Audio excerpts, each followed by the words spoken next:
Okay, the technical stuff.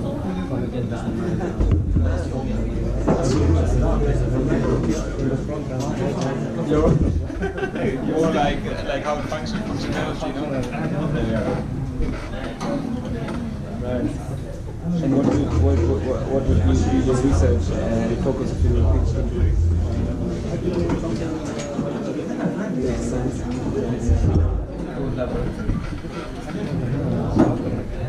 The hot topic? Yeah, no? I think that and probably biology, like neuroscience. Is it right? Funny, so you're really into that? Yeah.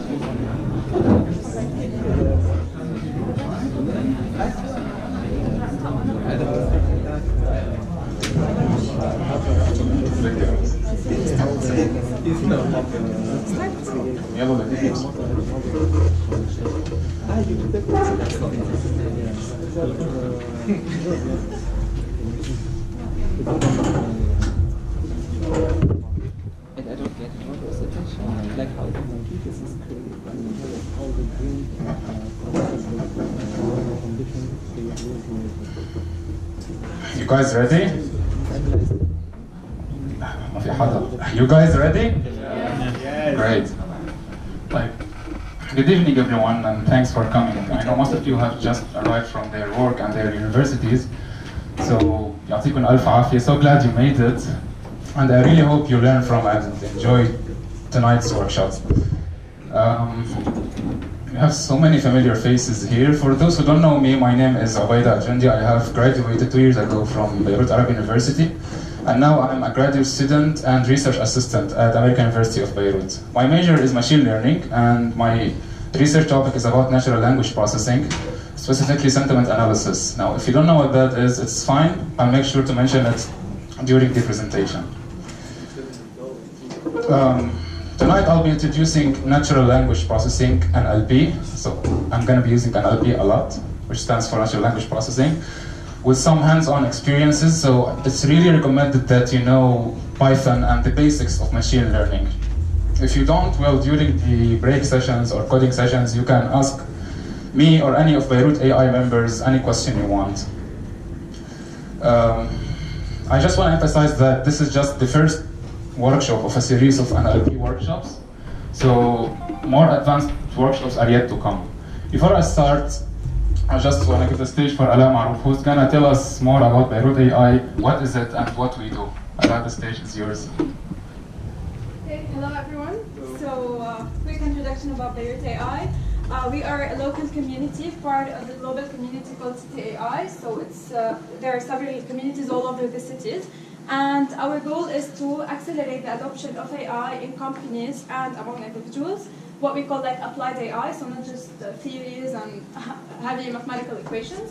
So our goal is to get you guys hands-on AI and develop awesome stuff, like we do now. Thank you, Ala. So, I know most of us are really excited for the coding part. I mean, most of us are developers and we love to get our hands dirty. But you know, it's really recommended to know the theory, so I'm gonna lay some backgrounds first to get the best of both worlds, the theoretical world and the practical world. So first of all, I'm gonna introduce natural language processing. What is it? Where does it fall on the AI map? Then I'm gonna briefly mention some AI applications and what AI can do for us. To illustrate its importance, I just want to emphasize here that I'm not gonna go into the deep technical details of these because each single application can be a separate workshop by its own. And by the way, in the future, you can vote on the next topic you want it to be, which application or which model, whatever you want, and we will do a specific workshop about that. Next, we're gonna talk about why NLP is hard and some of the recent challenges. After that, we're gonna mention how to overcome these challenges by pre-processing and cleaning the text. Usually when we get a text from the internet, from Twitter for example, we do scraping or we download a data set. Our data or text is, let me use this word a lot today, the text is dirty. It's unclean, it has so many useless information.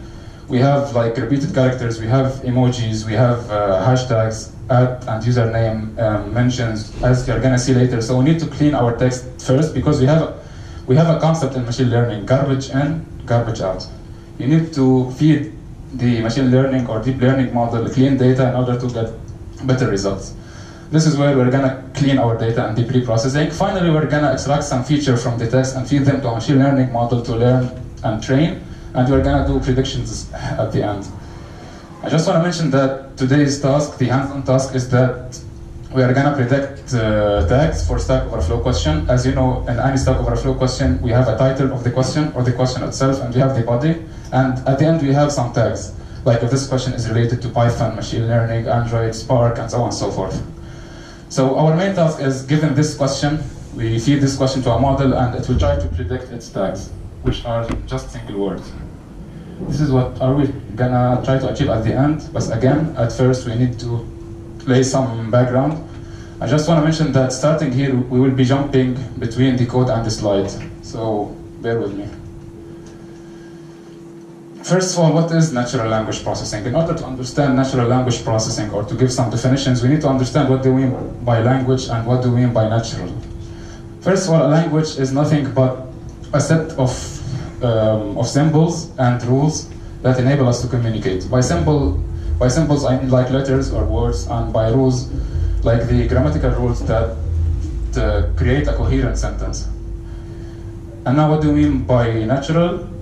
Well, it's just human-related, so when I say natural language, it's a language that is related to humans, not any other language like machine or programming language.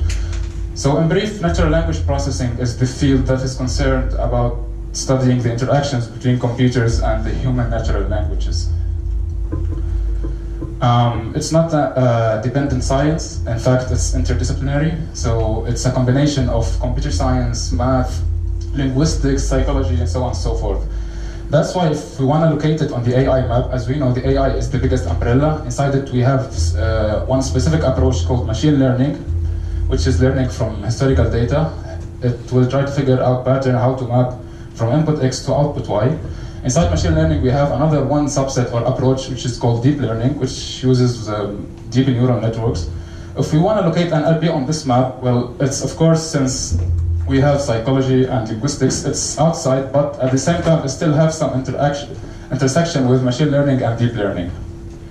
This is what it's going to be like. Today, we will focus on the interaction between machine learning and natural language processing, and for future workshop, we will make sure to include this small part here because this is the most important part and it produces state-of-the-art results.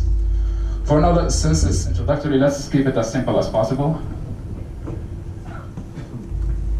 Before we talk about applications, let me guys see what, let's try to make it interactive. What do you think? We have some applications. What can NLP do for us? Any suggestions by raise of hands, please? Anybody? What can we use natural language? What can the computer, if the computer understands language, what can it does? Alexa. Exactly, personal assistant, smart assistant, and Siri and Cortana, all this stuff. Yes? Inferences about the language analyze, like have sentiment analysis. Exactly, sentiment analysis. I mentioned it at the first, and I'm going to mention it again. I'm going to talk about it a little bit in details. Chatbot. Yes. Try to guess. To guess? Remove. Emotion recognition, yeah, exactly. To guess if you are angry or what's depression or so on and so forth, yes? Automation. For? Automation. When you say the machine, for example, So it's like kind of personal assistant. Yeah, exactly. It will understand the text and do whatever you want, like whatever you command it to do. Yes? Chatbot application. Chatbots, Translate. chatbots and translator, exactly. These are two of the most important, as we're gonna see in a second, two of the most important applications. So let's briefly just go through some of the most important applications. First of all, we have something called part of speech tagging. Part of speech just explain a word in a sentence, whether it's noun, verb, adjective, and so on and so forth. The part of speech tagging task is tagging every single word with its part of speech. As you can see here, she is a preposition, sells is a verb. But why should we care? Why this is even important? Well, assume we want to translate this sentence. I fish a fish. I have two fish here, two words of fish. If the model want to translate each word alone, it will translate these two words to the same destination word, right? However, thanks to part of speech tagging, which is gonna disambiguate the text, now the verb fish, the translation of verb fish is different than the translation of noun fish. So before we translate, we do something called part of speech tagging. We tag each word with each part of speech, then we translate. This is just one application of part of speech. Here, let me take the chance to introduce one of the most famous Python libraries in natural language processing, NLTK, which stands for Natural Language Toolkit. In NLTK, just using one function, POS_tag, and we pass the text, and it will just tag every single word with its part of speech. It's even smart enough to figure out that this permit is a verb and this permit is a noun, as you can see here. This is the first one, it's a verb, the second one is a noun. Another application is called Named Entity Recognition, NER, where again we want to tag every single word if it is a name of a person, if it is a name of a location, a date, organization, and so on and so forth. Again, why this is even important, it's just good for search engines. Instead of going or reading the whole article, we can just do named entity recognition and figure out the places it's talking about, the persons and the groups, so on and so forth. It's also important for customer support. Assume you receive a complaint like this. Instead of hiring someone to sit and read this email and redirect them to the specific department like business or technical department, we can just put an AI model who's gonna read this complaint and know, based on named entity NER, where to redirect it. This, we mentioned this twice so far. Sentiment analysis is the art of extracting people's opinion from digital text, whether it is positive or negative. That's simple. Whether the user like or dislike. Assume you're on Amazon and you're buying a book, you see millions sometimes of comments or reviews for a product or a book. Of course, they are not hiring people to just read through all these comments and figure out if the product is good or not. The overall opinion of the people. So what they do is just train an AI model that, given a sentence, a review for example, or a comment, it can figure out if it is positive and negative. A little deeper application is called emotion recognition, where we don't just want to know if it is positive or negative, we want to know the exact emotion. Before I talk about emotion recognition, again, why should we bother about sentiment analysis? Again, it's for customer satisfaction, as I said, in Amazon, and a lot of politicians has used it, especially Barack Obama in 2012, to know the overall opinion of the people about specific policies so they can fine-tune their policies. As you can see here, this is just an example. So the green words are classified by an AI model that they are positive, and the red words or sentences, they are classified as negative. As I said, a little deeper, AI model can do emotion recognition. So not only positive or negative, but also what is the exact emotion of a user who's writing a comment or a text. Is he happy, afraid, joy, and so on and so forth. Then we have summarization. Of course, this is important. Assume we have sporting news and we don't want to just go read the whole news. We just want to know who won and by how much. Again, this is done right now by AI models. Question answering. Assume you gave an AI model the Lord of the Ring books, and in the middle you ask the model who has the ring right now. So it will figure out the relation and it will tell you Frodo, for example. You can also provide it an image and a question and ask any You can ask the AI model any question about the image, and it will try its best to answer you. As you can see here, the color of the bus is blue, and it will highlight where did it look in order to figure that out. This is one of the most important applications in natural language processing. It's called language modeling, also known as text generation. We just give a model a part of a sentence and it will complete it, or it can generate a whole text from scratch. This AI model on the right is trained on Linux C code, and after that, this code is generated completely from scratch. As you can see, it's amazing. It was able to detect how to define a function, parameters, how to write a comment, if statement, condition, and so on and so forth. Of course, if you compile that now, it might give you some errors because of some variables that do not exist, but still, it's a very amazing first step toward text generation. This is the same, however, it's trained on M&M lyrics. For those who know, M&M can relate.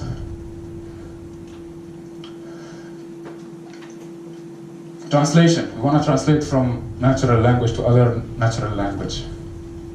This is very common, and this model, by the way, is one of the breakthrough models, one of the most important models produced by Google in 2015. To do translation, it's called the sequence-to-sequence encoder-decoder model. We have two parts. We have the encoder, which is going to take the English sentence and just output a vector bunch of numbers that we do not understand, we humans do not understand. Then the decoder will take the vector and output the destination language. It seems like magic, but the problem in deep learning is that we don't have interpretability. It works. Sometimes we don't even know why. We can also translate not only from natural language to natural language, but from natural language to programming language, as you can see here. We are translating from natural language to SQL, which is the database querying language. So you just provide the AI model the table structure, and you give it a question, any question you have, and it will transform this question to a SQL query that you can execute. So if you are building an app and if you don't know what queries your users are going to ask, you can just use this model in order to transform their questions to SQL models. In the collaboration of computer vision and natural language processing, we can see many applications. This is just one of them, image captioning, which is giving an image. It will output a natural language sentence that is describing the image, not only words as in object detection. It will output a complete English sentence, which is correct in grammar and syntax and everything. As I don't know if you saw it, but on Facebook, if you have a very bad internet connection, instead of seeing the image, you sometimes see in the background a sentence describing this image. So this is image captioning, exactly. Of course, there is no one sitting behind there waiting for an image to get uploaded, because there are millions, maybe billions of images uploaded daily. So they just have an AI model sitting on the server trying to do that. What's cool about that is that we can use the same sequence-to-sequence encoder-decoder model that I just explained. The idea here is that we can think about it as a translation from image to natural language. So here, Google again used the same model, the encoder-decoder. Instead, this time, in the text model, they used the recurrent neural network. If you ever heard about it, if you don't, it's fine. They used both recurrent neural network, which is the best for text, in the encoder and at the decoder. Now, for image captioning, they just, since the input now is an image, we just replace it by convolutional neural network, exactly, which is the best for images. And we keep the decoder as RNN, recurrent neural network. And the list goes on and on. There are infinite applications of natural language processing. As you can see, you have speech-to-text, text-to-speech, language recognition. As you can see at Google Translate, when you put strange language, it will detect it. Spam filters, sarcasm detection, cyberbullying, chatbots, lip reading. We have a group at AUB. My friends are working on lip reading for Arabic. So given just a video without the audio, they will try to generate a sentence of what the user is saying without the audio, just the lip movement. And of course, OCR. Now, let us talk about a little bit and go a little bit deeper. Enough applications. Let's make it serious a little bit. Why NLP is hard? It's even harder than computer vision. in computer vision, we have recent advances. In natural language processing, we are still a little bit behind because we have so many challenges. One of them is called lexical sparsity. From one word, from one root word, like in English or in Arabic, the word write, we can generate tens of words. Writing, wrote, writer, and so on and so forth. Even in Arabic, it's even worse. كتب, كاتب, كاتبة, يكتب, it's even worse. The problem here is that if the model is trained on 2 words, and at the testing phase it saw the third one, it cannot relate. It cannot figure out that this word is has the same meaning as this and this. This is what we call lexical sparsity. So from one root we can generate tons of words that the model cannot figure them out. It's easy for us a human, but for a model, for a computer, it's really hard. Another problem is called lexical ambiguity. So again, the same word can be sometimes a noun, a verb, an adjective. It can have different meanings. It's based on the context. So if the model saw this and this, it will not be able to figure this out. It's a computer at the end. Finally, we have the unclean data, as I mentioned. We have mentions, hashtags, repeated characters, and now we're going to see some examples about unclean data. I'm working in sentence analysis in Arabic. In Arabic, we have many extra challenges additional to the English. We have dialects, في عنا اللهجات. We have Egyptian, Levantine, Hishamiya, في عنا Lebanese, Syrian, Palestinian, so on and so forth. So how to deal with those? We have diacritics, حركات, التشكيل. So this word without diacritics, can you figure it out? It could be عذب, sweet, or عذب, punish. So if we are doing sentiment analysis, this is positive and this is negative. So should we add diacritics or remove them? If we add them, we'll have lexical sparsity as we saw. If we remove them, it will be disambiguous. So what should we do? Here, as you can see, we have 2 examples of Arabic tweets of international competition we participated in last year about natural language processing. As you can see, we have repeated characters, hashtags, emojis, hashtag again, emoji. We have so many stuff. We have punctuation, and we have mentions. In English, we have capital, small characters, so we need to deal with these. For now, let's take a coding session first of all, just to see what we are dealing with. Enough theory, let's work with some code. For the coding part, please turn on your laptops and go to City.AI repository on GitHub.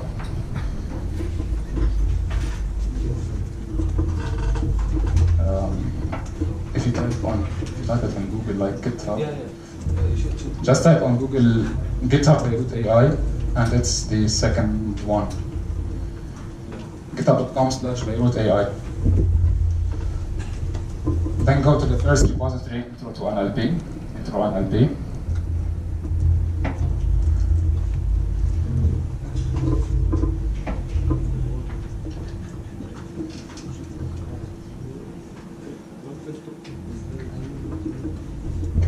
So on Google again, type GitHub space City.AI. You'll see this link, github.com/City.AI. Go to the first repository, which is intro NLP, and scroll down.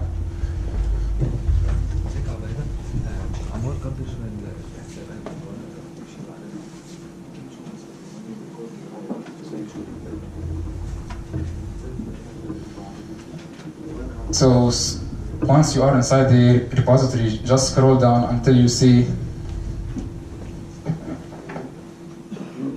this link, code on Google Colab. Open it in a new tab.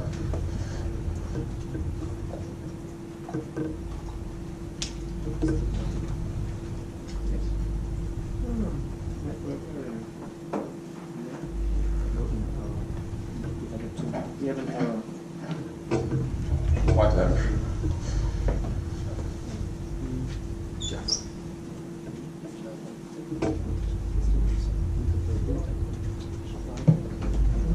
Maybe it's my browser.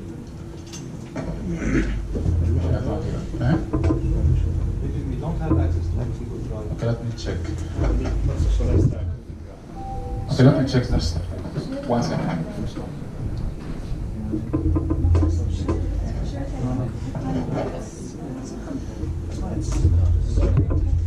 It's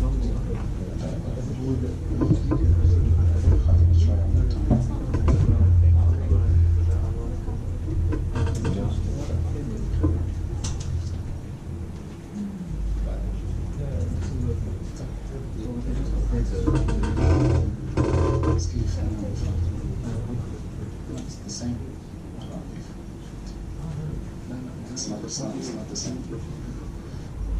Just 1 second, we are updating the file.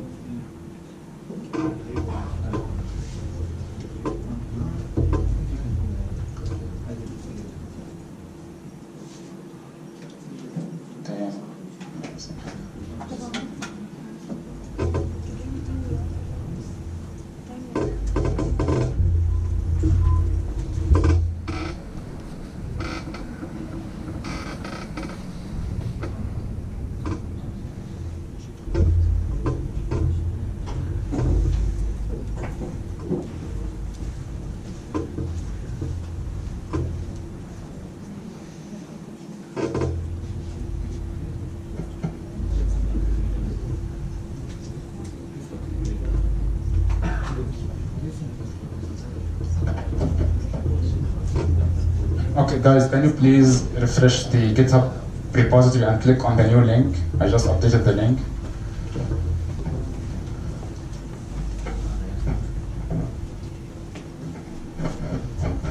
Can somebody confirm if it's working? It is? Great. Now this is read-only. If you want to be able to update it as written in the GitHub repository, just click on File on the collab, then save a copy in the drive. Make sure you are logged in using your Gmail. Can somebody confirm it's working? Is it? Okay, great.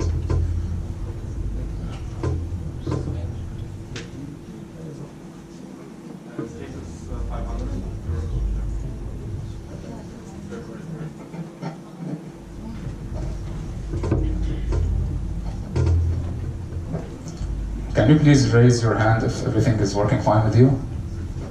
How many guys? 1, 2, 4, 5. Okay, let's still wait a little bit. Who's having problems? Now it's working. It's working.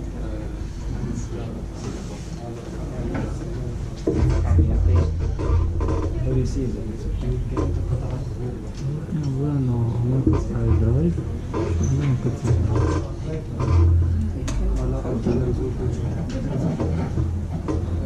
After you open it and create a copy of it, just make sure to click on connect here. If it is connected, then everything is working. Everything is fine.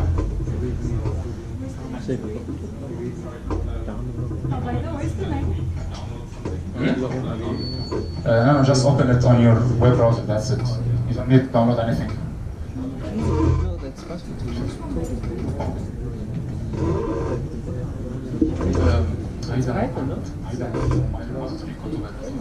What is it called?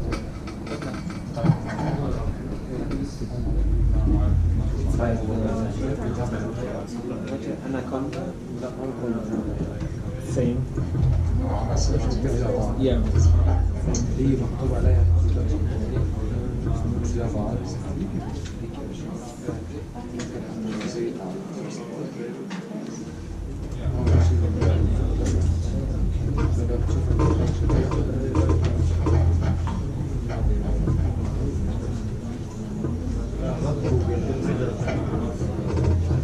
If you have any problem, please raise your hand.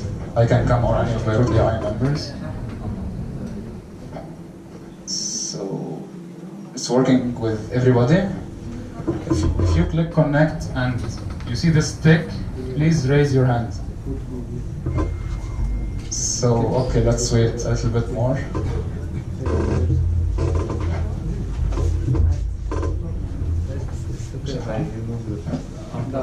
Do you have any question, guys, in the back? It's working?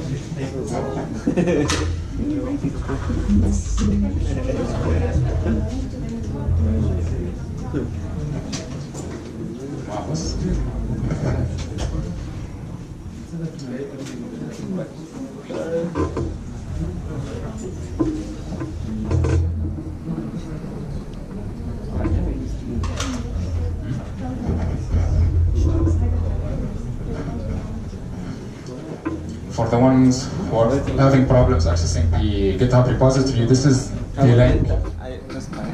github.com/BeirutAI/intro NLP. That was an R. Guys, في حدا has a problem still? Please raise your hand if you have any problem. شو GitHub yeah, بطلع عادي. Yeah, always. Please raise your hand if you have any problem. So one more time, one last time. Google GitHub by Root.AI. Go to the repository, go to the first one, intro NLP. Scroll down and go to the Google Colab link, the last link. Once you are there, click File and save copy to drive, then click Connect. Whole website, like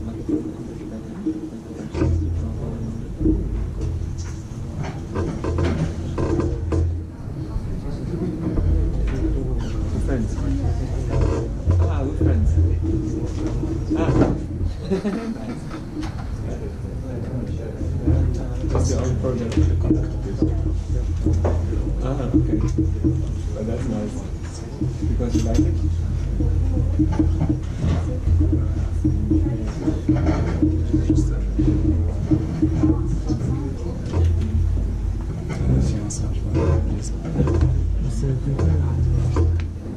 في مسيحة يا مصور خمسة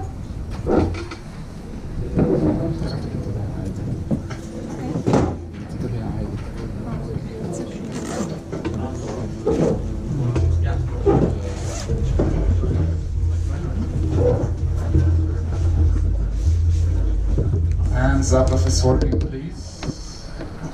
Cool.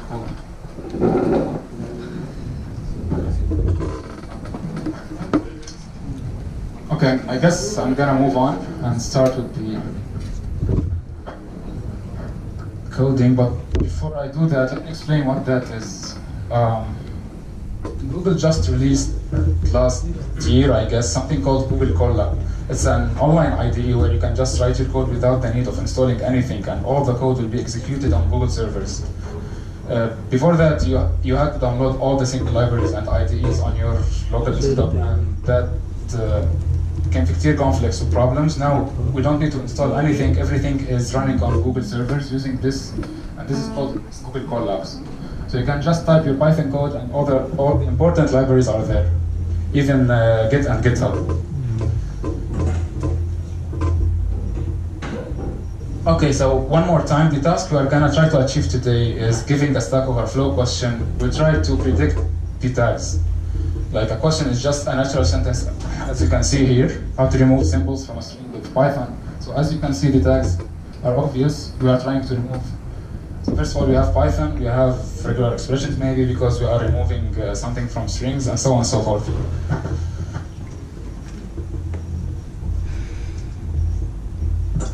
The cool thing about Google Colab is that we can execute codes separately in different cells. Now, assume we have a chunk of code that is going to take so much time, like reading data and pre-processing it. So instead of every time calling this function of code that's going to so much time, now we can just put it in one cell. We call that a cell. We execute it once, and we execute the rest of the code in another cell. That way, we don't have to read the data every single time we are running our code. This is what's cool about Google Colab. So we're gonna execute this cell right now.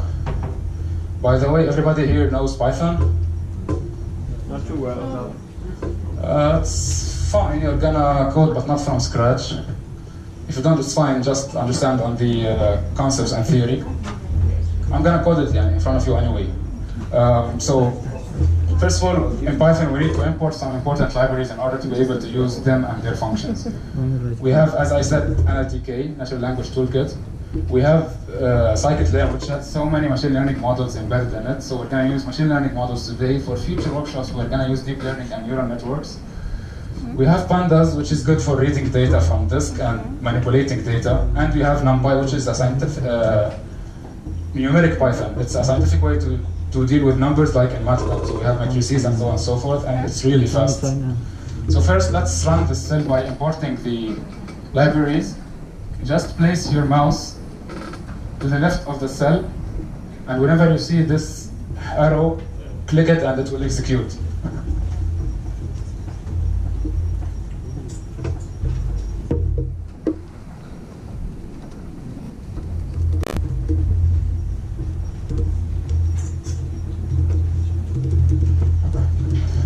Once it's executed, we can see here number 1, which means it's done executing the code, and we have no error, so everything is fine till now. We have just imported 3 libraries. The last one we are gonna import it later. So our first task is just to get the data, because as you know, in machine learning, the most important thing is the data set. So we need to get our data set, read it into the code, and just visualize it. This is our first task. Download the data, it's on GitHub, so you need to just clone the repository, read it into pandas, so now you have it inside your code and you can manipulate it, and the last task is just see what you have, what is your data. I've written everything for you for now, just click on execute. Execute the first one, which is gonna download the data from the GitHub repository.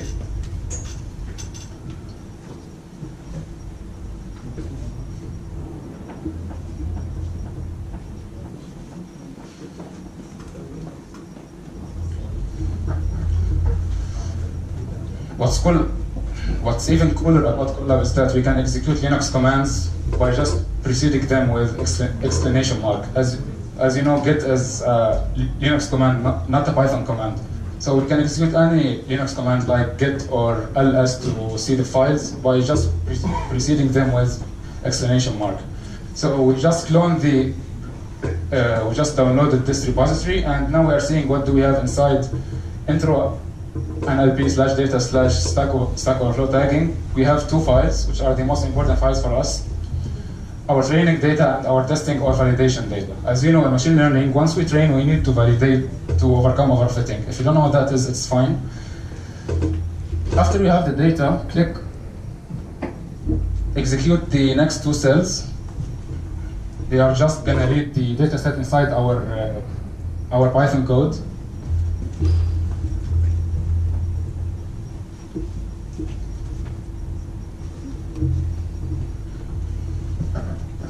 Yes? Slow down? Okay, sure. So first of all, we have imported the libraries, downloaded the dataset from GitHub.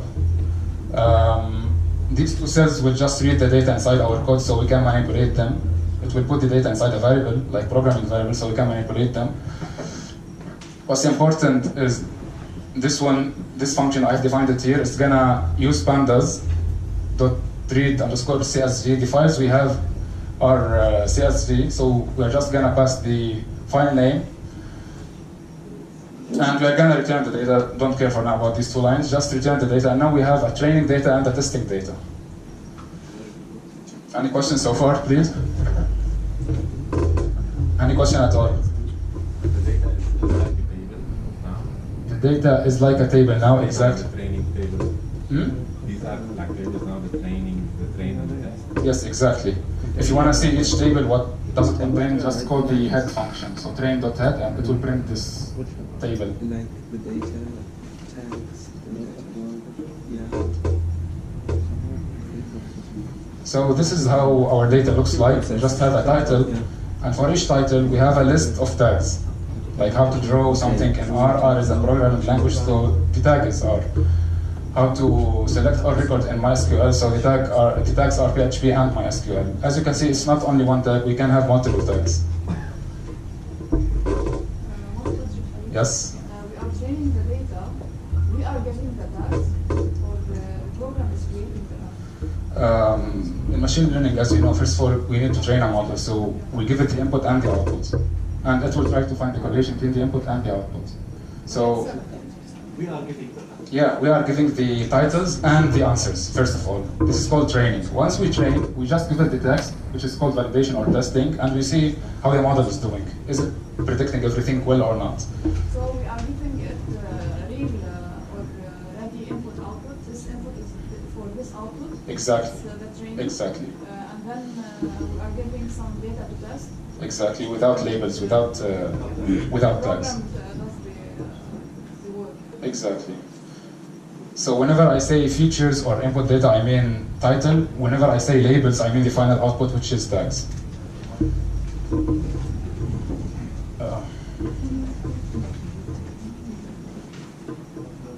Raise your hand, please, if you reach this level. Yes?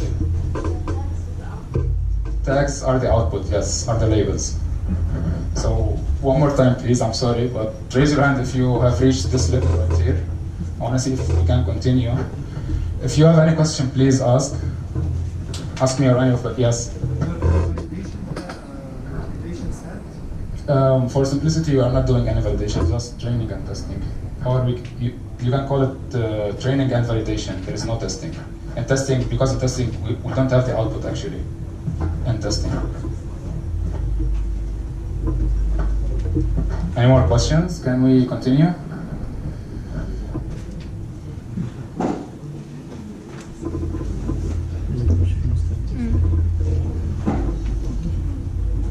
So let's just execute the next cell, and it's gonna tell us the format of our text in order to understand it better. I'm just printing the data type of the title columns and the data type of the text column.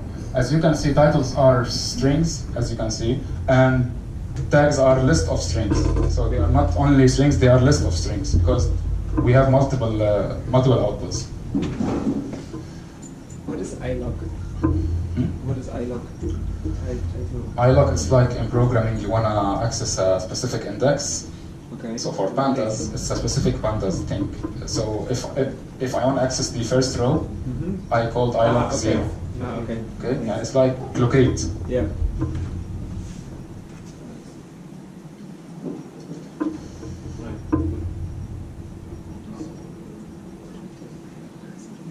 One last cell to execute for now before we jump again to the slides is just to see how many data we have, how many rows and how many columns. Execute this last cell before pre-processing, and you're gonna see that we have, in our training data, we have 100,000 title and 100,000 label, of course. So we have like 100,000 row in our training data, and we have 30,000 row in our testing or validation data. As you can see, this is a huge, but this is recommended. This is really recommended in machine learning. If you train it on a very low number of data, it will not be able to figure out the pattern and how to go from the input to the output. So this is really a problem in machine and deep learning, that we need a huge data set.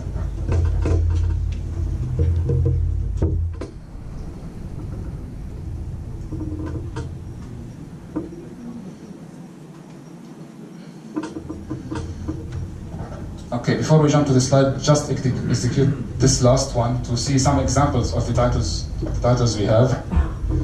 So, for example, let me print the index 10, the 10th or the 11th one, and as you can see, the title is obtaining the object, the java.lang.class. What I need to illustrate here is that we have we have punctuations, we have underscores. This will confuse our machine learning model. We have some capital letters, we have symbols again, capital letters, lowercase, hashtags, colons. So this is not really good when we train a machine learning. We need to make our data more representative and more clean, actually. To be classified as false positive or false negative? To be as a false positive or false negative? شو هو to be? what errors موجودين؟ مش errors. This is the text as it is right now. I did not do any classification. I'm just showing you that the text is dirty and it needs some cleaning before we do any machine learning. So let's go back to the slides. Are we okay till now? Any questions? Yes. Can you explain شوية من كود مثلا لو حطينا train title إنه train هي function Which cell? before publish before. Okay, which, this one? Which line is it? Okay, so here I have my training data, the input and the output inside a variable called the train. I want to separate the input and the output. I have the title and I have the labels. So in Python we can define multiple variables in one line. I just say the first variable, comma, the second variable equal. So for X train, X is my input, so it's the title. In pandas, if you want to get any column, you just call the variable which is train, and inside the brackets the name of that column. So I want the titles. Dot values, it will just convert it to a specific data type, which is numpy.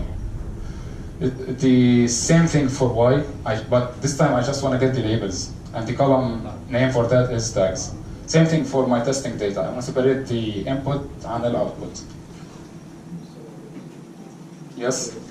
باللوب عن الترين بيطلع 5 rows. Yes. With this 10 is row number 10 or is row number 11 because we start with 0, yeah, of course, and so on. These are just examples. I classified them before just to illustrate the idea of a dirty text. Any more questions before we jump to, yes? بس علي صوتك please.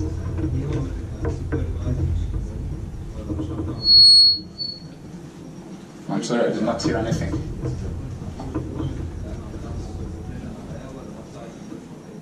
Speak one last time, please.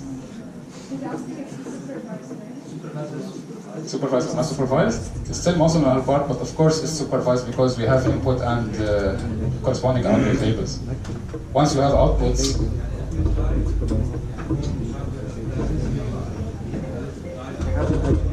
yes, exactly. Since we know the tag, so it's supervised learning.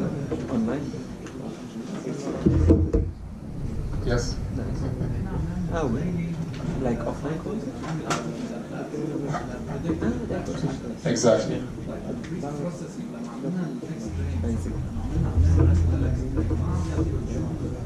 بعد ما عملنا prediction ما فتحنا machine learning. We're just reading the data, visualizing the data. That's it. It's good. Both. both عندنا training ولا Anyway, test. you join that one and you try other countries. هلا بنصلي على الاخر نشوف بعض شو بنعمل exactly. Crazy. How's that going? Any more questions? With your idea Okay. That's why we actually recommended to know some basic machine learning.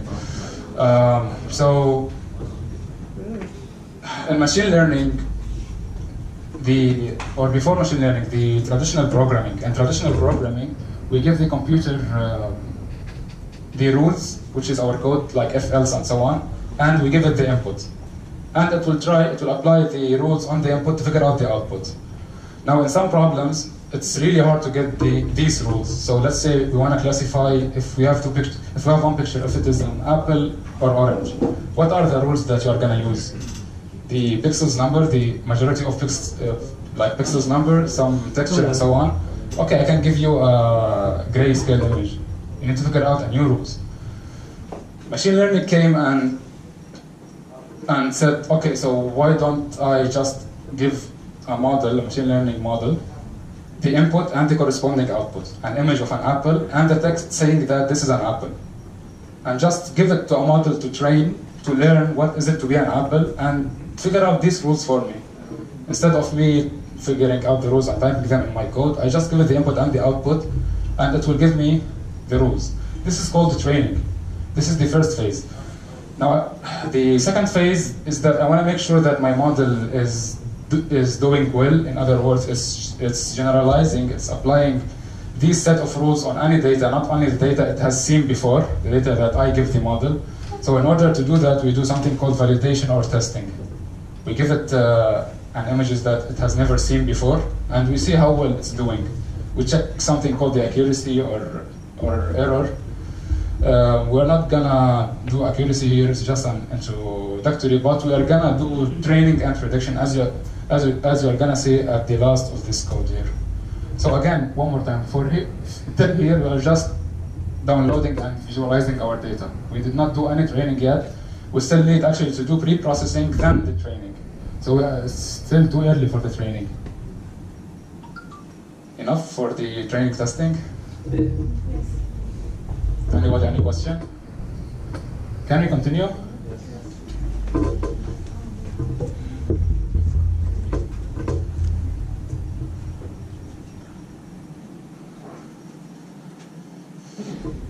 So we have downloaded, read, and visualized our data.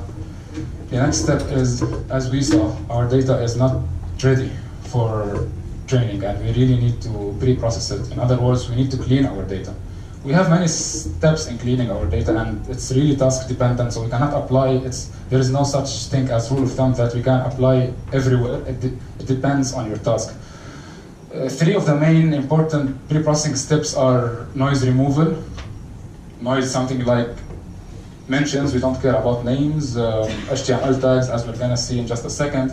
The second step is normalization. We wanna make sure that everything is standard, no more capital and smaller, small letters, so we wanna standardize everything. Even everything is capital letter or small letter. Then we have tokenization. We have a sentence and we're gonna split it into small chunks, either letters or words. We're gonna see that in just a second. So first of all, for noise removal, when we download our data, usually we still have sometimes, if we are downloading from Twitter, let's say, we still have some HTML or JSON or XML tags. Of course, we wanna remove that. These are not important for us. These are just noise. We can apply some regular expression, it's already here. Complex field, and so on and so forth. So once we have a list of all unique words without duplicates in all our text, we can move to the second step, which is create a matrix or table. Let me call it table, where we have on the columns all the words, the unique words that we just figured out. And on the rows outside the table, we have the sentences A, B, and C. And we want to fill now this matrix. So again, on the column, we have all the unique words that we just extracted. On the rows, we have our sentences, and each row is a representation of this sentence, a numerical representation. This is what you want to reach at the end, a numerical representation of each sentence. Now, how to fill these values? Well, simply we look at the sentence A. Does it have the word machine? Yes, we put 1. Learning? Yes. Does it have NLP in the first one? No, so we put 0. It's either binary, so we put does the word exist or not, or the count or frequency of them. It depends. You can try both, figure out which one is better for you. There are also more complicated than that. We can just apply a function instead of counting. We're not gonna dig into this today. So simply we're just gonna do the binary today. Once we fill out this matrix now, each row from here to here, this vector is a numerical representation of the first sentence. So we just get rid of this, and now we have this. This, a computer can understand. For us, this is the sentence that we can understand, but for, again, computer and machine learning algorithms, we need to figure out a way to convert them to numbers. This is the way. It's called bag of words. The last step is just feed these numerical values to a machine learning model that is gonna learn how to relate this vector to its tag. Tags are not included here for simplicity. It's just gonna figure out a way how to relate these bunch of numbers into the final tag. You lost the order of the words. Exactly, we're gonna talk about that at the end. This is a very important point. We lost the order of the words. But we are gonna get back to that at the last slide, at the limitations. So this, as easy as this, now we can just feed this to a machine learning model and we train. So let's code this. We're gonna code this from scratch. We're gonna first apply a function to get all the unique words. So we have a bunch of strings, a bunch of sentences, loop through them, loop through the words, see if this word exists, if not add it to a list, for example. If not, if it exists, just continue. Don't bother. So let's go to the code one more time.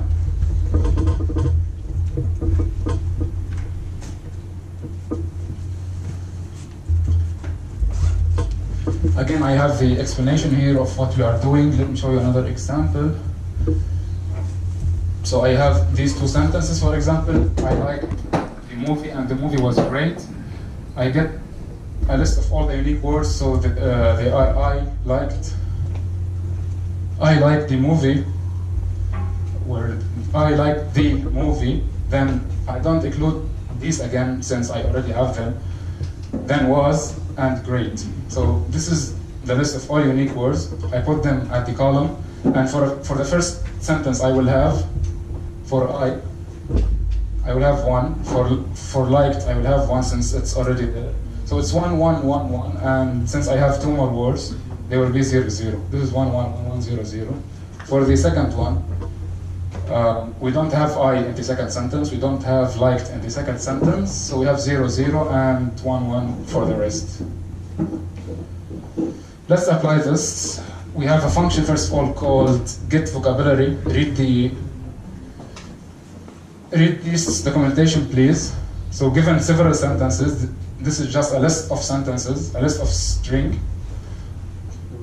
We need to extract all unique words, sorted from A to Z. This is very important to sort from A to Z. So the parameter is sentences, which is just a list of strings, and each string is word. You need to split as we did before. And you should return a list of all unique words, just one list where each item is just a word.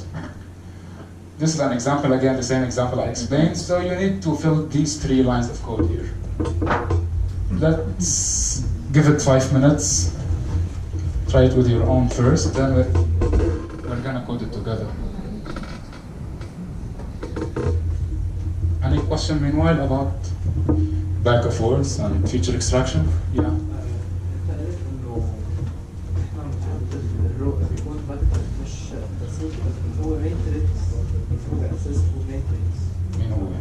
Back of words after we compare the test to iOS.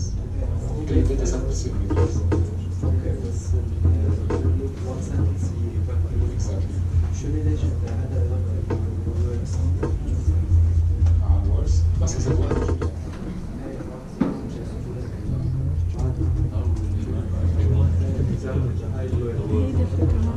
أول ما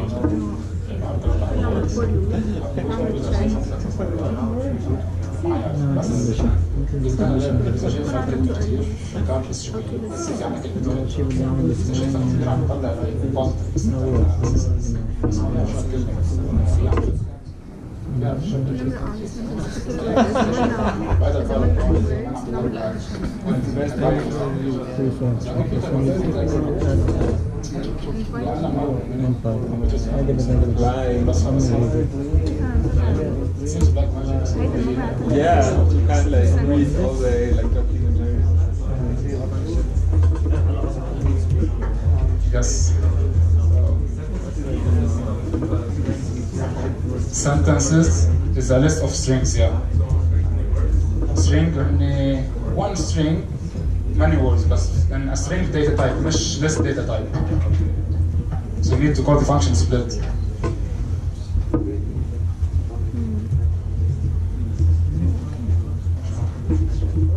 خلينا نشوفها next time. شوف تفهم ازاي.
Can I ask you something?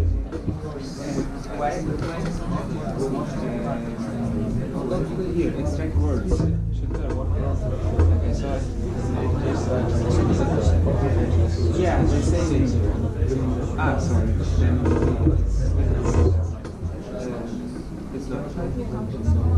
Here they just do that. Because maybe they find us a lot. Okay, I thought it's okay, I thought it's a function. It's not okay.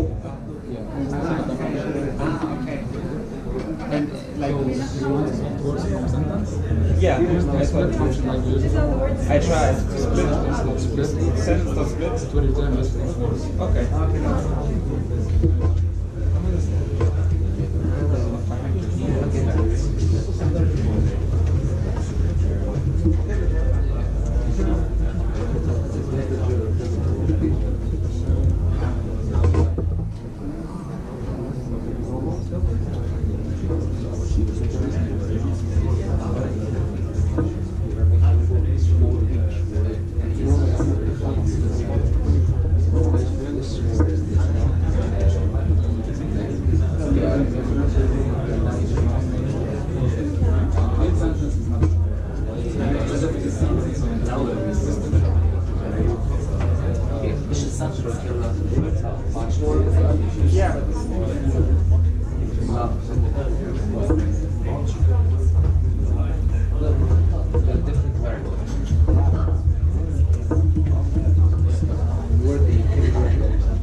Any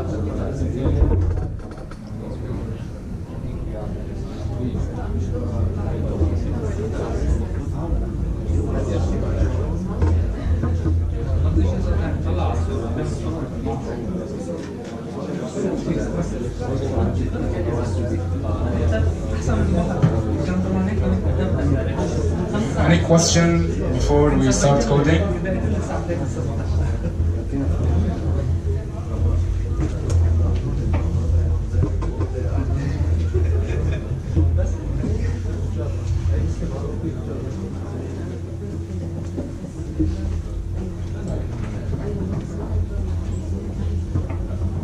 No questions, so let's code it.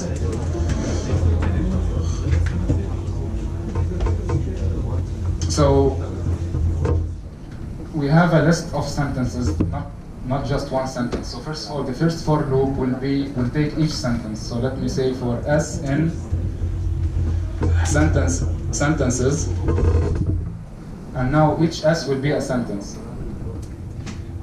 Then I'm gonna iterate through each word inside this sentence. So for word, how to get a list of words from a sentence? Exactly, for word in S, which is my singular sentence, dot split.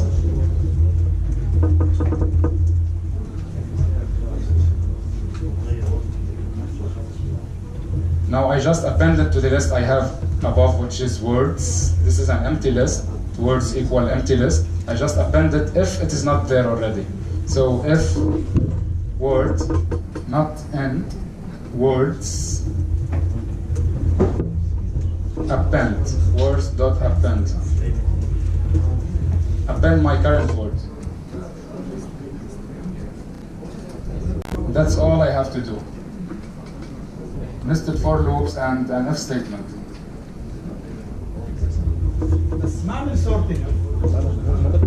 You're right, معمل sorting, seen as sort. So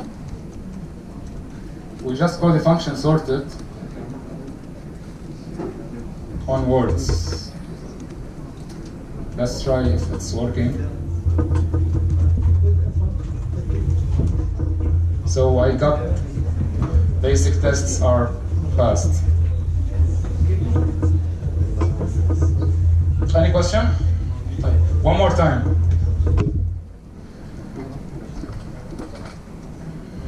One more time. I have a list of sentences, not just one sentence. So each item is a sentence. I'm gonna loop through that. So I'm gonna say for S in sentences. This will take each item and place it inside S. So now each S at each iteration is a different sentence. Then I need to loop through each word inside this sentence. So how do I split a sentence, which is S dot split? We used it before. And I'm gonna place every single word inside the variable word. Now just checking if I have this word already in my list, which is this one words, since it's unique. If it is not there, I'm gonna append it. I'm gonna append my word to the words list. At the end, I'm gonna return the sorted list.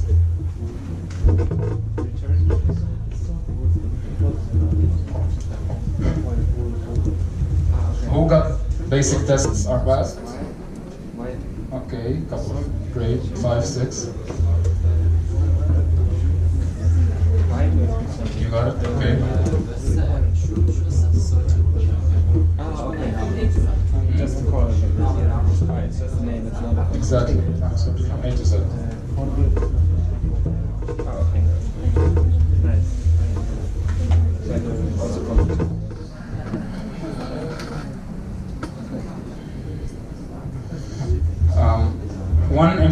One very important note, please. We just forgot to execute one cell before. After we pre-process our text, we forgot to call this function on our text, which is this cell right here. So go up a little bit above feature extraction. After we did pre-processing, we forgot to pre-process our actual text in hand.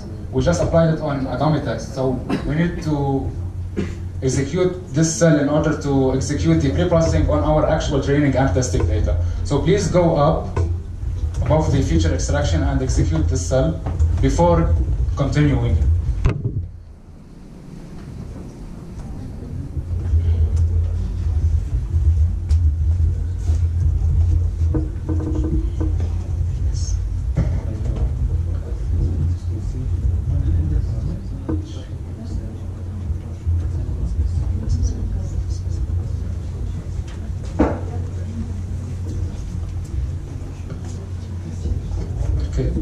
move a little bit faster.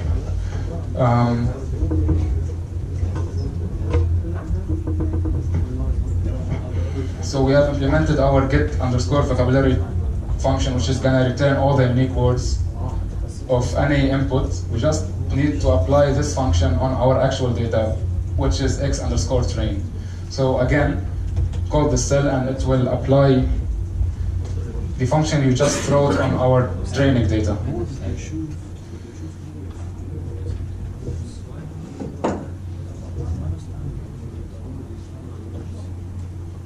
It is gonna take some time because we have so many unique words in 100,000 sentence. So we have 31,000 and around 500 unique words. So we have like 31,000 column.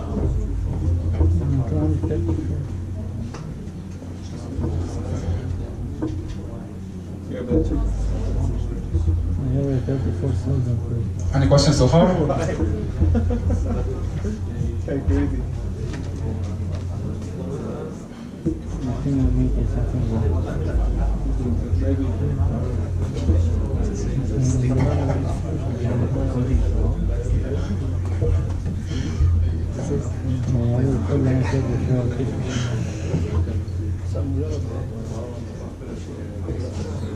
Okay, now we have a list of our vocabulary word. As you remember, this was just the first step of feature extraction. Now we need to create that matrix that has unique words on the column side and at the sentences at the row side, and we need to fill ones and zeros.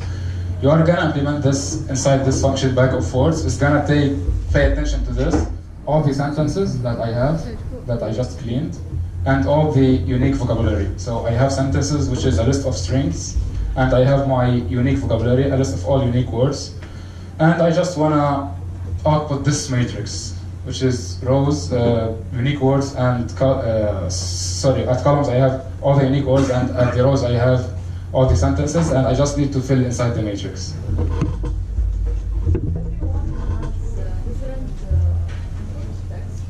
Everyone? No, exactly the same text. Why? Are you getting different outputs?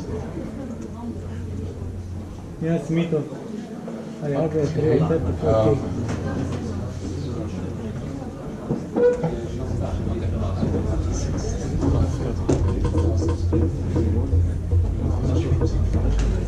Yeah, you just have to create memory.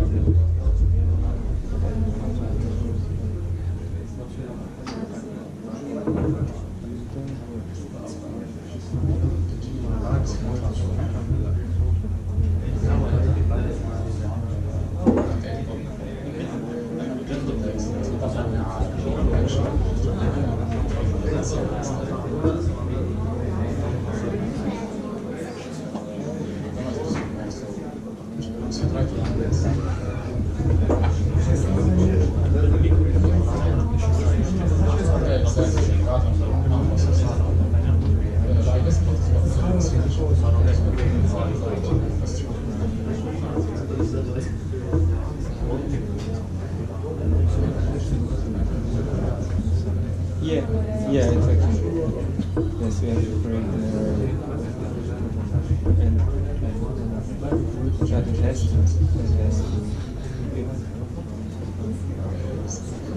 If this is there, and then we have to analyze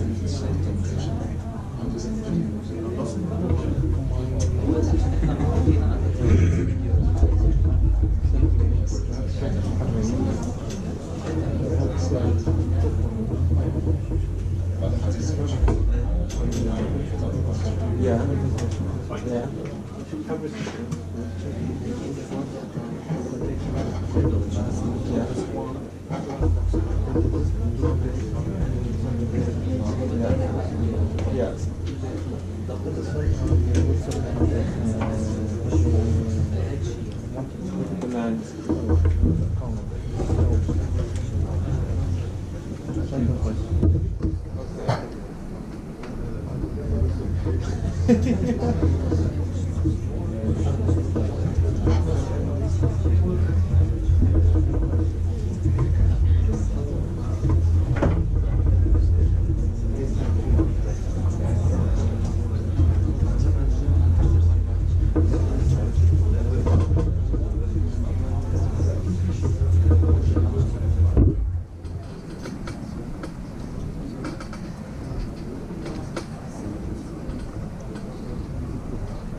Yeah.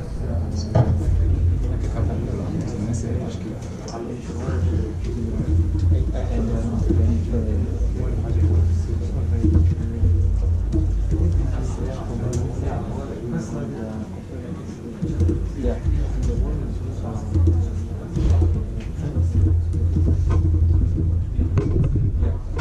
Yeah.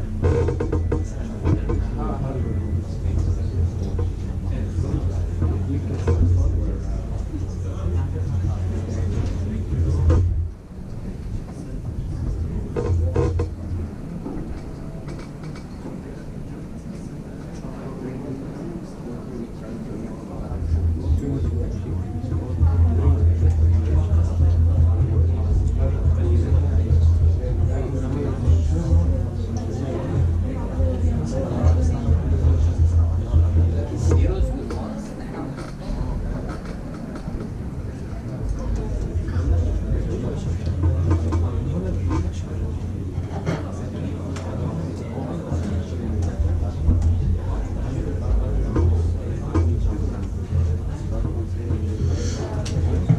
Okay.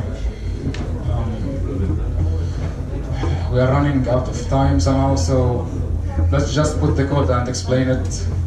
And if you have any questions, just ask me now or after the presentation. So I have a list of sentences, and as many sentences as I have, I need to put the rows. So if I have 5 sentences, I have 5 rows. And as many vocabulary I have, I need to create columns. So I'm gonna create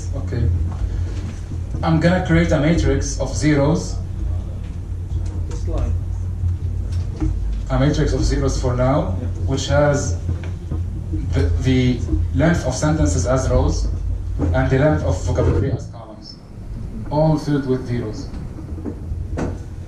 Now I'm gonna look through the sentences that I have. I'm gonna make sure enumerate is just gonna return the sentence at each sentence and its index. So at each loop, I have the sentence itself and the index of the sentence. I need that because I need to update a specific index in my bag of words. So I split the sentence into words. I'm gonna store them inside a variable called tokens. I'm gonna loop through tokens. Remember now I have the index for the sentence or for the row.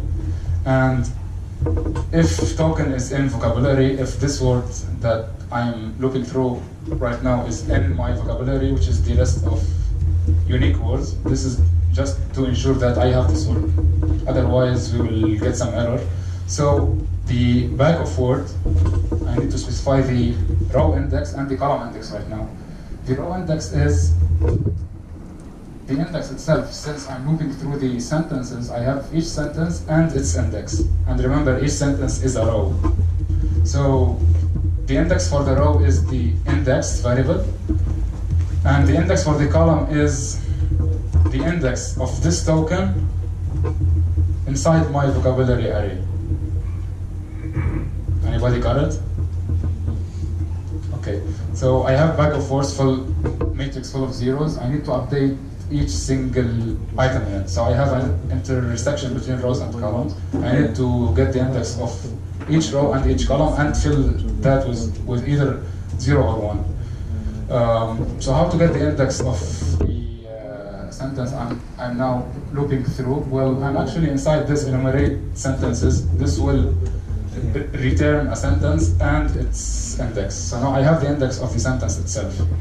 So if I want to update bag of words, the row is the index. Okay, done for this. For the columns, now I have the word token. Let's illustrate it with an example.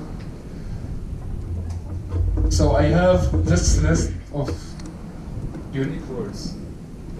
And for this sentence, machine learning is great. For this word machine, I want to figure out the index of the unique words in order to put one here. So I need this index, the index of the column. Now I got the index of the rows, which is 0 in this case. I'm at the first sentence, but I need the index of this word, this column. How to get it? Since I have this list, I call the index function on it, and I pass the word I want to get the index of. as you can see here, vocabulary.index, and I need the index of this word token, and it will return the corresponding index of the column. And I just need to set that to 1. It was 0 initially. So that's it. It's gonna look through all the rows, all the columns, and I'm gonna return my bag of words now. So what is enumerate again? Enumerate takes a list, Okay. and at each loop it returns one item of that list okay. and Index. its index, exactly.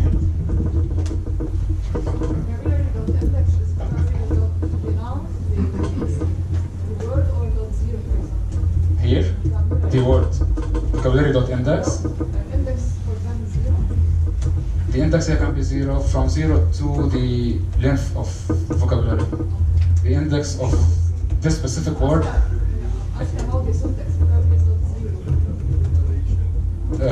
Yeah.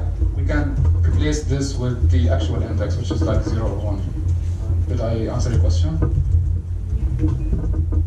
Why? Mm-hmm. Why do I? Yeah, exactly. This is the array now. Why? This is a list, but I need to get an index of a specific item inside this list. Exactly. Any more questions? Yeah.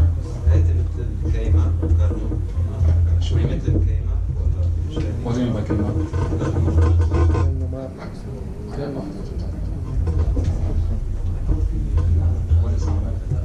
هذه بالباينري اصلا بالالكترونيكس. I can't see that. So I have no idea. Sorry. Are we done? Just run the cell behind it, and we will get basic tests are passed. And as you can see now, these are our sentences. This is just for a dummy example. Make sure to run it on our data. But before we run it on our data, I just want to mention very important note. Now we did that manually. We did back and forth manually. I'm sorry for what you have been through, but I'm gonna promise you that you are gonna implement it manually for the first and the last time here. Because in real life scenarios, we just use libraries that is gonna facilitate our life. Why did we implement it manually? Well, to understand the theory behind it and how it's done. But why we are not gonna use it again, and why we're gonna use our functions again? Because they do not care for other stuff such as memory management. Now assume you have a very amount of columns and all of them is 0, so you need to store like 1 or 2 bytes for each 0. These are useless information. This is called sparse, exactly, sparsity. This problem is called sparsity. What if we can instead just store the index of 1? We will save so much memory. That's why we use out-of-the-shelf libraries. For this we have something called scikit-learn.count-vectorizer. It will do this exactly the same. So for now, for our data, since we have 100,000 row, so we're gonna call this function instead of our function. Just to show you how it works. So I have these 3 dummy sentences. I'm just gonna import my counter vectorizer from scikit-learn.feature-extraction.text. Again, remember, we are doing feature extraction, converting text to numbers. Then I'm gonna create an object of that class, count vectorizer, and by default it's gonna count the word instead of just 1 and 0. It's gonna count the frequency. If I wanted to use count, I just put set the binary parameter to true. Then I need to pass the tokenizers, how it is gonna tokenize each sentence. I'm gonna just use the first one, the most simple one, the white space tokenizer, because we did the same actually, and we did a split on spaces. And just we call this object .fit_transform, and we pass the list of our sentences, and that's it. In 2 lines, we can do all these 2 functions. This one will take care of our memory and everything. We don't need to worry about anything else. Okay. As you saw in the example, let's say this one, we have so many zeros. Even in real life scenarios, we will have much more zeros. Now we have just 3 or 4 sentences. But in real life scenarios, we will have so many sentences and we will have so many columns. Most of them will be zeros. Okay? 0 is useless information for us. We don't want to keep that in memory. What if we can just keep the index of 1? We just say like, At this row, at this column, we have 1. And forget about the 0. Each 0 will take like 1 or 2 bytes in memory, and we don't need that. بس كيف حتى ممكن نفرق بين اذا موجود الويب او لا؟ انه اذا شفنا Yeah, ما هي بس it will compare the index. Do I have this index in this sentence? If no, it will know it is 0, but I'm not storing it physically in my memory. Okay? No, we save index. Yes. If we have time, I can show you this. But we are running out of time. Yes. طيب اوكي فينا بس نرجع بس لانه we are running out of time فينا بالاخر نشوفها. Okay. Sorry. طيب let's continue. We're gonna apply this function to our text.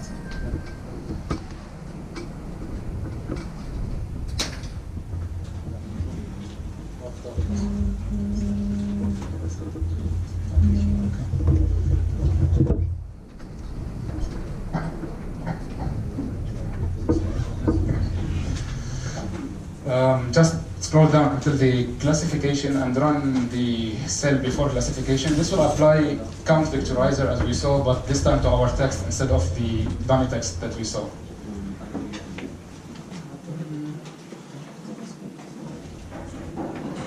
So again, notice the shape of our data right now. We have 100,000 rows, and we have, for each row, we have 31,497 columns, as we did before. Now the last thing we want to do is, now our data is ready for training. All that hustle is just to prepare our data. This is the problem with most of the natural language processing. We just need to make our data ready for training and classification. Now let's do the classification. As you're going to see, we're just going to use libraries. It cannot be any simpler. Scroll down a little bit to the classification.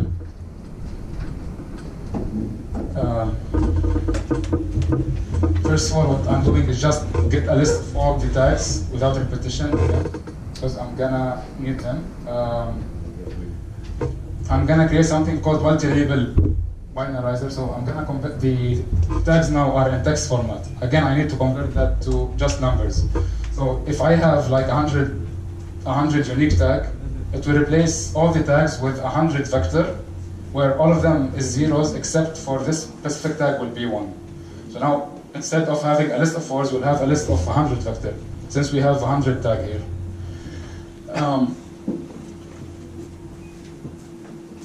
So this is what these 3 lines are doing. Now we just need to define our classifier and just do training in 2 lines. That's it, simply. Here we put the tags, or the tags are the unique words. Here we put the tags. Here we put the tags. We input the tags. Inside which function? What are the tags? Tags? All the tags I have in my labels, all of them. I just need to create. Yes, the unique tags. No, the unique tags. I'm doing something similar. But I'm doing tags. I'm getting all the unique tags.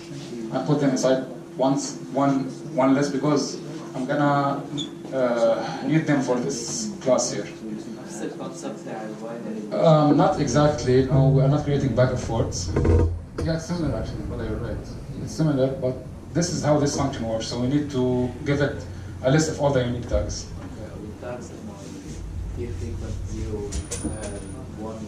No, it's not back and forth. So just, let's say I have, all the tags I have are 10. And for the first sentence I have, let's say, just Python. So it will put 1 for the first index and all of them will be 0. And that's it for each tag. Because we need to convert, again, the output to numbers. And since we have multi-class, we call this multi-class classification. We are classifying at each class, at each tag. We are saying if this sentence belongs to this class. This is a little bit advanced. Let's just skip it. In the future, if you want, we can get into details or just read the documentation.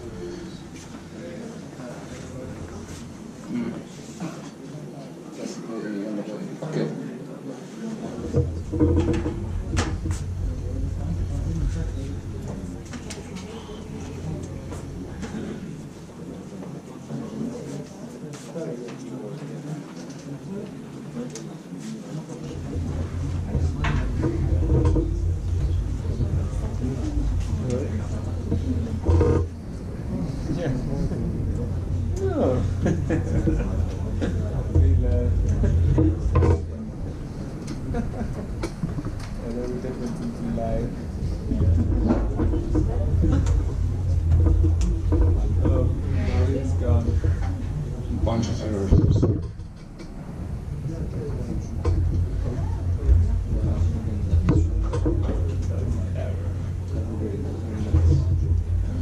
just gonna copy paste the solution and explain it.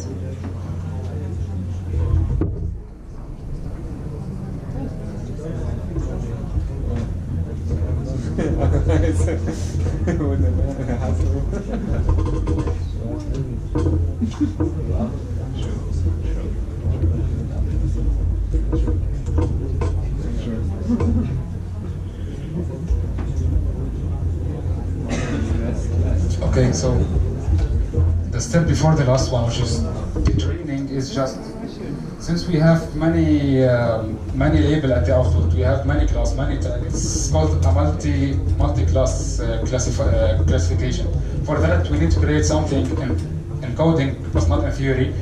We need to create something called one versus all, or one versus rest. So it will, let's say we have 10 different classes, so we'll create 10 different classifiers, one for each tag. So each classifier will tell us if this sentence belongs to this tag or not, and that's it. So if we have 100 tags, here we will be creating 100 classifiers. That's why it's taking so much time. The last line, you're gonna see it a lot in machine and deep learning, it's just, we call, yes, the fitting. The actual training is happening here. We just call the fit on the classifier that we just defined, and we pass it the training data and the training labels, the questions, and the tags. It's gonna take like around 1 or 2 minutes because we're creating so many classifiers. Yes? It's, okay, good question. How to know which model is best? Because it's 0, 1. فينا نجرب شيء ثاني ويطلع اضبط لك. It's trial من الآخر. بس في عامل بالضبط تشوف كيف شكل الداتا وعلى اساسها There is no like intuition. You need to try a bunch of models. This is the case in deep learning. Even for one neural network, how to know how many layers and how many neurons. Trial and error. You can get some intuition, but if you are really expert in the field, it's really difficult. It's all about trial and error. Yeah, بس إنه ما حيطلع الفرق بين التقرير. That's why it really doesn't matter. Choose anyone. The training is done. Let's do the last step, which is predicting on the data that it has never seen before. So we will do prediction, and we will display the results. Adam? So here are the prediction on the data. For example, this sentence, the model has not seen it during training, yet it was able successfully to classify. This is the true label, this is the predicted by the model. So it was able to predict that this question is related to Ruby on Rails and so on. You can see all the good examples here. But we still, of course, have some bad examples. This is machine learning. Nothing is perfect here. Like, for example, we don't have anything, or we have 1 instead of 5. We have empty, and so on and so forth.